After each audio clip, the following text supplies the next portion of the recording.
An update on plans to improve surgical services in South Tyneside and Sunderland. Phase 2 of the Path to Excellence programme is now focusing solely on surgical services. We are working towards a formal public consultation later this year. Our vision is simple. We want to create outstanding surgical services which offer the very highest quality of patient care and excellent clinical outcomes if you need an operation. Since October last year, we've been considering the impact of COVID-19 on our plans. It is clear that the pandemic has made the need for change more urgent than ever before. Staff health and well-being is now even more of a concern. We need to keep strict infection control measures in place.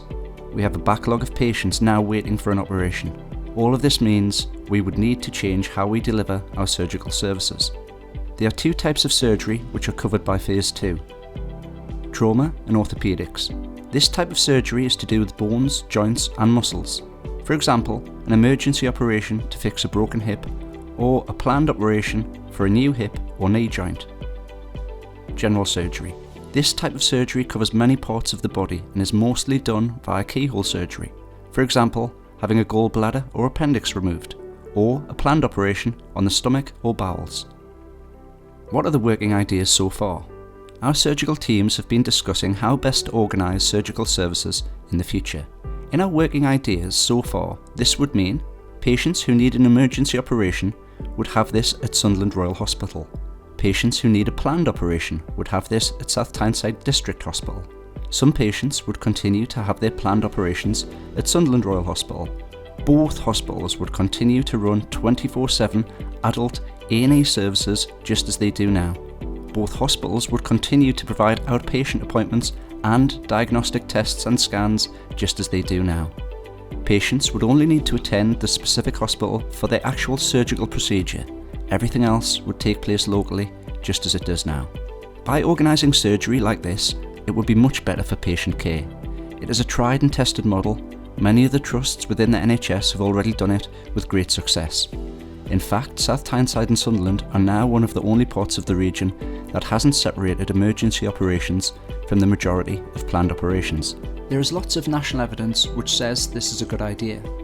For patients, it would mean a surgeon who is an expert in the field would carry out your operation. This would be the case if you needed a planned operation or an emergency operation.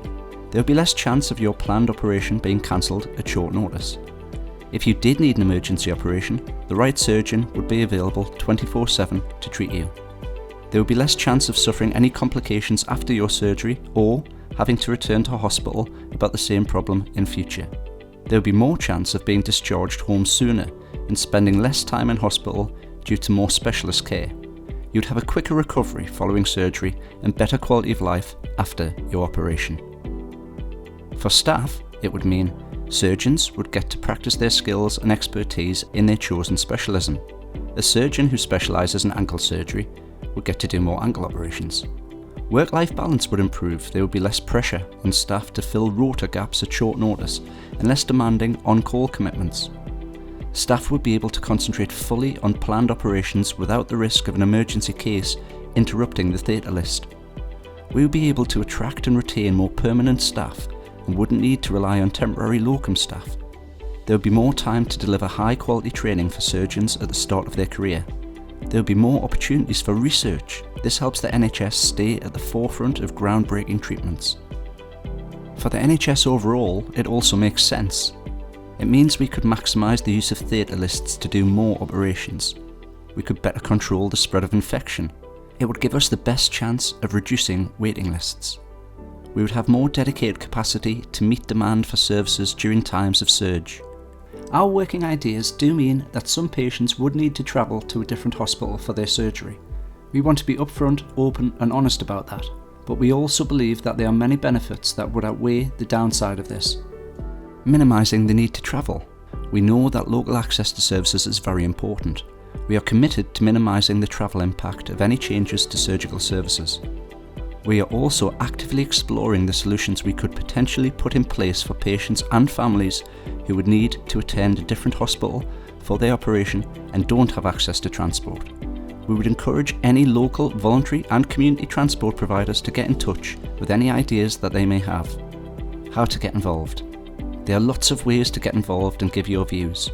We have collected over 17,000 responses during Phase 2 so far. You can read all of our feedback reports here. Your feedback helps us understand key issues as we get closer to refining the working ideas in preparation for the public consultation that will take place later this year. We value everyone's views and are always open to new ideas. We are also keen to continue our work with community and voluntary organisations to reach people who could be more impacted than others by any changes to surgical services. Next steps. The best way to find out what is going on is to look at our dedicated website. This includes up-to-date documents, links to surveys and details of up-and-coming events. We also widely promote activities through the media, online and via key partners and stakeholder groups.